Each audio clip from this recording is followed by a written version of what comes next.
Welcome in to Grand Slam Sports Soccer. My name's Jay Saj, alongside me, Samuel Galen.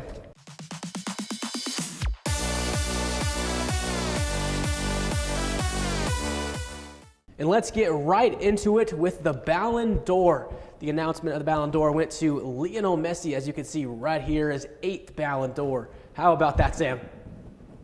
What's your thoughts on that? I mean, obviously you don't like that, so. It's a very touchy subject. I'm definitely happy that Lionel Messi got another award. Like, I'm not a Messi hater. I love Lionel Messi.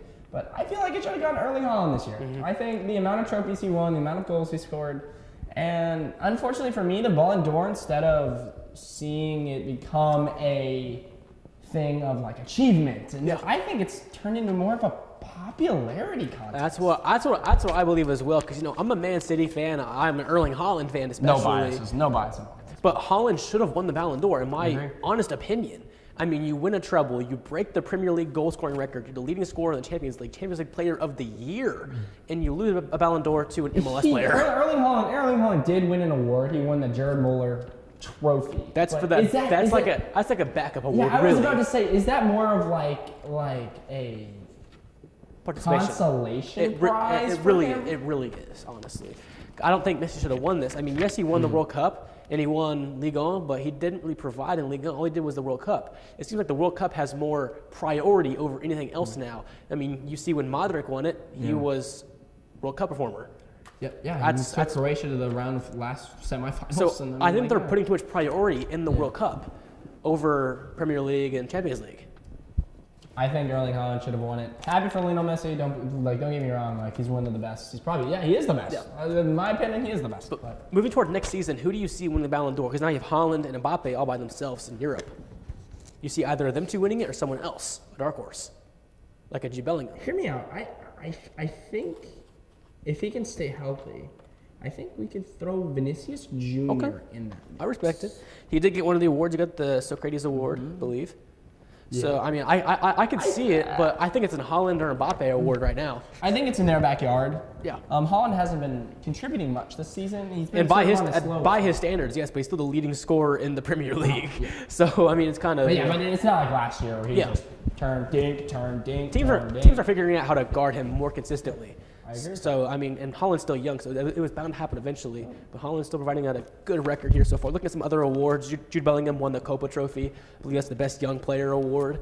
No surprise there, in your opinion, right? No.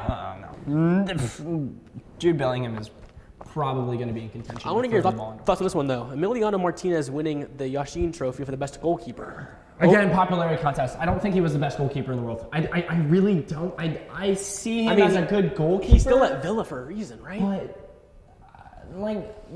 a Bayern could have picked him up when Neuer went down. Yeah. Arsenal could have picked him up when... But they didn't. They settled for a Sanchez from... God, I forget why it's from Brighton. I mean, if he's that good, then why aren't other teams coming after him, which I 100% agree with your point. But I just don't see Emilio Martinez. His dad actually came and gave him his award, which I thought was really touching. Yeah. It was a really nice moment for him. But at the same time, I don't think that he deserved it. Is he a good goalkeeper? Yes, I like it. Absolutely. I mean, look what he's doing in Argentina. He's had a lot of goals since the World Cup final. But again, it's a popularity contest, right? It's the whole thing about... And once again, City coming in second in there. Ederson was in second place on that one. Ederson had a really good season by his standards. Much improved from previous years. But speaking of Man City, they won Club of the Year. That really doesn't really surprise anyone, does it? Winning the treble, it's bound to happen. Yep. You're going to win Club of the Year. I love that. But looking over at the Premier League now, let's go ahead and do a little recap. Look at that. That was perfect. I know. Wow. Sam. Magician over here. I know. Tottenham 2, Palace 1. That was one of the main games of the weekend. Tottenham still first in the Premier League by 2 points over Arsenal and City. Can they continue this? Yeah, they can. I think they found their rhythm. It's just interesting when teams like this hit a stride. Arsenal hit that stride last year where they were just winning and they were good. But you know what? The thing that's going to slow all of these teams down is as the season drags on and we get into the winter months and we get into the long Champions League nights and the amount of games pick up, injuries are going to have a profound effect on the squad. But Tottenham, I don't believe they are in Europe. Oh, well, I mean, just in general, when we're talking about, and they're out of the Carabao as well. So I mean, they have their sole focus on the FA and the Premier League. They can legitimately make a run at this. Well, I mean, like if we're talking about if Son picks up a hamstring injury, can't play for 2 weeks, is that going to affect them? Yes. Can Richarlison fill Son's shoes? I don't think so. But I mean, I like Madison and how he's played there so far from Leicester. He's played really well at Tottenham in that Cam center mid spot, providing so many assists. It is insane. Looking at another London team, Chelsea. They lost to Brentford. They're back. Not surprised.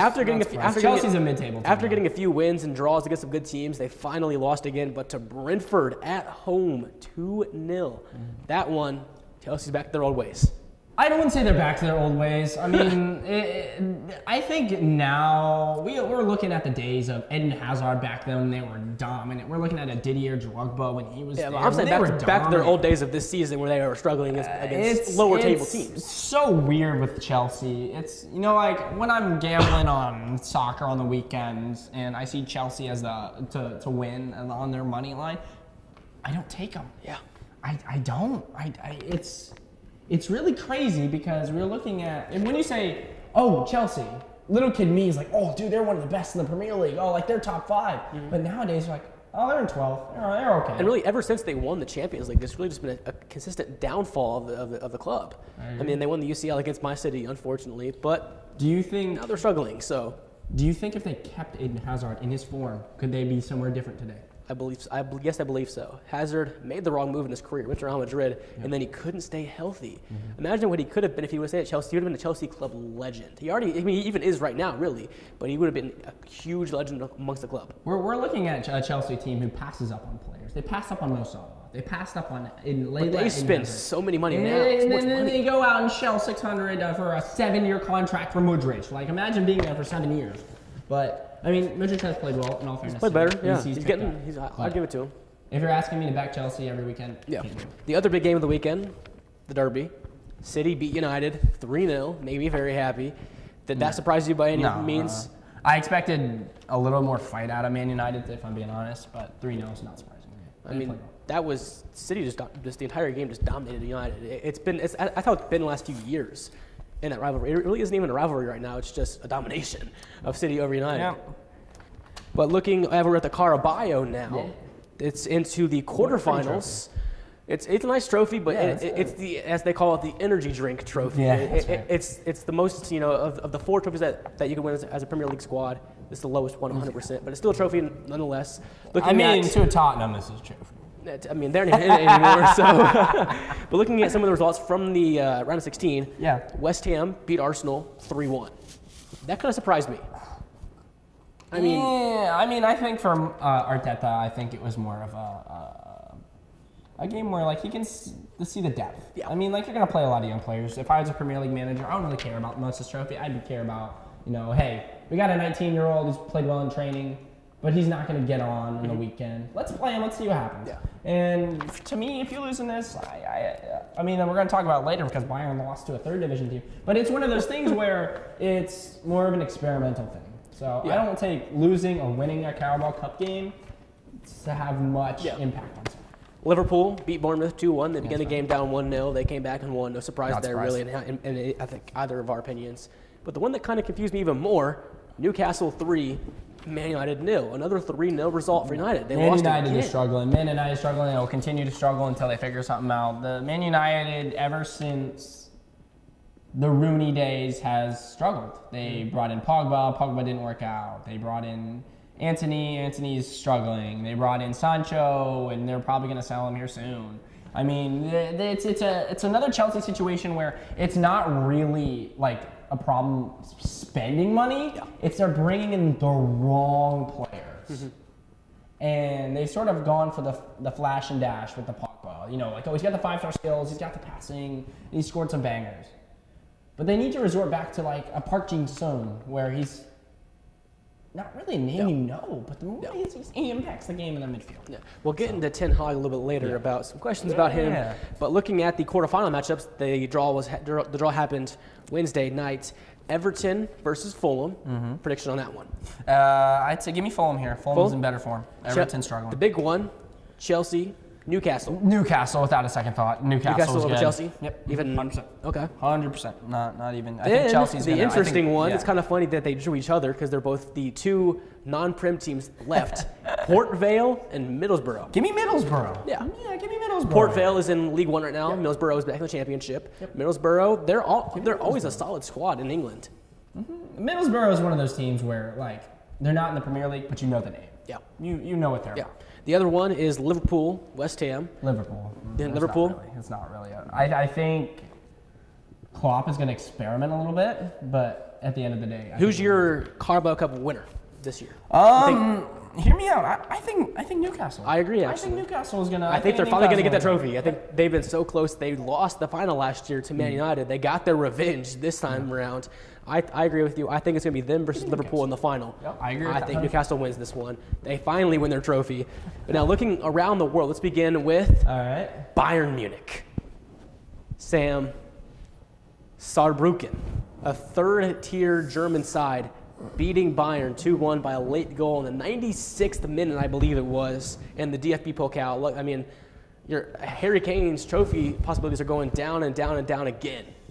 I don't think it's Harry. Is it a Harry Kane curse? I'm not worried. I'm not worried about this. This is like a Carabao Cup for the German. I mean, Okay. I mean, it's embarrassing. It's your only domestic cup. It's embarrassing, but like we're playing Ismail Assar. He's pictured right there. I mean, it's more of an experimental thing. Is Tuchel's job on the hot seat? I 100% think it is. 100%. I was surprised when you hired him. Hansi Flick right now is available. I'd say dump Tuchel, take Hansi Flick. But I mean, if Tuchel doesn't do anything this season and we struggle, then I want him gone. I mean, As a Bayern fan. But this is embarrassing, 100%. all you have left is the Champions League and the Bundesliga. Right now, you're not even in first in the Bundesliga. I'll give it time. We rounded out the Bundesliga. I think it might be a Harry Kane curse. He couldn't win anything at Tottenham. He can't win anything with England. He can't win anything right now with Bayern. We'll see. And We'll look break at that Tottenham. curse, don't worry. Look at Tottenham now back in first in the Premier Yeah. League. It's kind of funny. Just We'll got to admit, it's kind of funny there. But looking now over into Italy, Yep. Napoli 2, AC Milan 2, Yeah, a tie game it's there. a great game. It's an awesome game. Two of the biggest teams in Italy. Two of the top, they're going to be top 3 teams in Italy 100%. here. That surprised you at all, too? No, I don't think. I think two superpowers. I mean, like, if you're talking about sheer squad captain, squad strength, I think this was a perfect matchup. And a perfect result. Overall, who do you think is better out of these two squads moving towards the rest of the season in the Champions League and in Serie A? I say Napoli. And why I say that is AC Milan's a little more creative on the attacking side, but they can't score goals. AC Milan cannot score goals. Like Champions League, they played Newcastle. Rafael Leao had 3 shots by himself, and they all went at the goalkeeper, went out the post, went out the left. They did everything but score. Yeah. I think their struggles are going to continue. They're currently in last in that group of death in the Champions League. We'll get into that here in a little bit. But they're struggling a little bit. I mean, they're still, I think, in second in the Serie A behind Inter Milan, who was Charles' favorite team. I'm sure he's happy Inter about Milan that. stinks, but don't tell Charles. Now moving on to Spain, Barcelona, Real Madrid, Jude Bellingham. There's a celebration. Me and you both just did it. It's iconic now around the world. He keeps scoring game winners. It's iconic for the Real Madrid fans. I mean, but like, he keeps scoring game winners. How can he keep this up? Right place, right time. How does he keep doing Right this? place, right time. I mean, like, you can say that he was lucky. You can say that he's just at the right place at the right time, which he is. But how does he keep doing at this point, it's more instead of luck, I think it's honestly skill. Yeah. He knows where to be tactically. And he won Player of the Month for La Liga again. He's got 2 so far. And remember how old he is? Remember how old he is? And he's going to be a great player from Real Madrid. If they can bring in maybe an Osimhen in the offseason, someone he can play off of, I think that's Real Madrid all they need is a striker. Yep. They have everything they need but a striker. I'm telling this right now. I'm making a prediction. Osimhen to Real Madrid January transfer window. That might create the biggest super team of all time, honestly. Real Madrid is stacked. Well, they have the defense. They have the midfield. They need a striker. I mean, but this guy really is good. Beautiful. For his age, he's insane. Amazing. But people say that. Did you know that Real Madrid actually are going to scoop up his brother too? Job? Yep, Job. Yeah, doesn't surprise me. He's on. He's performing, I believe, at Sunderland right now. Sunderland? Because he's at Sunderland? He went from Birmingham to Sunderland. Yeah, okay, all right. I mean, I don't blame him. Why not get the brothers together, you know? Maybe we're they'll getting get a the spirit band up back again. The band back together. Can he keep this high level up? Yeah, 100%. He's young. It's not like a Luka Modric where you have to take into account his age, his fitness, his injury level. I've seen if he gets injured, then that's a problem. problem, and it's going to just take a while for him to get back. People believe he's overhyped. Do you believe in the hype of this guy? No, I 100% believe in the hype of this guy. This guy can change games. Okay. So moving on, Eric Ten Hag, we said I speak about him. Here he is. Should he be sacked? Yes or no? No. Not yet? I don't think it's his fault. I honestly don't think it's his fault. He can't go out there and play for his players. I mean, like, there's a difference between saying, like, if they're down 1-0 and he doesn't change to more of an attacking formation, they lose the game 1-0, okay, that's on him. That's fine. I 100% agree. They're losing consistently. There has to be a key factor, a key denominator somewhere. United players are soft now. I mean, like, where's the center back of, like, Nemanja Vidic? Where's the Wayne Rooney with the hard head? I mean, like, I think Man United has to have more of a hard-nosed approach to football. And I don't even think it's him. I mean, you go out and spend money for an Anthony who just spins around 5 times, and then he gets slide tackled and looks all offended. That's funny. I mean, fidget spinner, they call him fidget spinner. I hate when people say, you know, like, oh, it's the manager. Well, then but that's the problem. I coach kids. Well, no, I coach kids, and if my kids don't win, and they're lazy, and they don't check back on defense after I tell them X, Y, and Z, and they still don't do it, that's not on me as a coach, because I can't physically make you do it. Yeah. He can't go up to Rashford and be like, score 3 goals. Rashford goes, 1, 2, 3. He can't do that. Yeah. He can't give him that hunger. He can't give him that determination. I absolutely agree with you. Managers have too much hate towards them because they can't go out there, like you said, and perform for the players. But in my opinion, they've been struggling, and they haven't been able to get back up to the level they should be. Then who's going to take his place? That's the problem. We don't know. I mean, Man United is just kind of in a hole right now they can't get out of. They're stuck, aren't they? Still better than Chelsea. I'll still take Man United over Chelsea. That is very factual. We'll see. Let's look at some of the games this week. I put up the 4 biggest games right here. 1, 2, 3, 4. So let's begin right here. Your Bayern Munich, Borussia Dortmund. Dortmund's been iffy this year. They lost a lot of players. They've both been iffy. I think it ends in a draw for me. As much as I want to say Bayern's going to blow Borussia Dortmund out, we've been struggling. Mm-hmm. I mean, one of our bright spots, Marthez Tell, love the kid. Yeah. Love him. But I see this as a draw. I see a draw or Bayern win by 1. I'm going to take a Bayern win by 1, like you said. I think they're just slightly better than Dortmund. Dortmund lost a lot of players in the last transfer window, including Bellingham. Especially. I mean, they just don't look as good as they are normally. Looking over La Liga, the biggest game in Spain this week. Sociedad, Barcelona. Sociedad. Give me Barcelona. Yep. I think they're gonna win 1-0. Sociedad's gonna put up a fight, but I think Barcelona's gonna take this one. They always put up a fight, don't they? Sociedad's always just there in La Liga to cause chaos. I got Jobel on that left wing. You got David Silva in that attacking center mid. Silva's actually out for the. He actually retired. Oh, that's right. Because he got hurt. Yeah. Man, I'm living in this fantasy world where David Silva is oh, trust me, I wish he was there still. I mean, as a City guy, I wish he was still healthy as well because I love David Silva. Well, I'm gonna agree with you. Give me Barcelona. But then here's the 2 Premier League game of the weeks. 2 huge games in the scheme of things. Okay, bottom right, no brainer. I'm taking Tottenham over Chelsea. Chelsea's struggles are going to continue. In the London? Okay. Yep. I'm taking Tottenham. So you're going to tell me that you're going to take Chelsea in this game? I'm going to take a draw. Okay, all right. I say Tottenham. I'll get on that. Tottenham has got to drop points at some time. They can't consistently win games like this, you know? Okay. Then Arsenal, Newcastle. This is probably the biggest game of the weekend.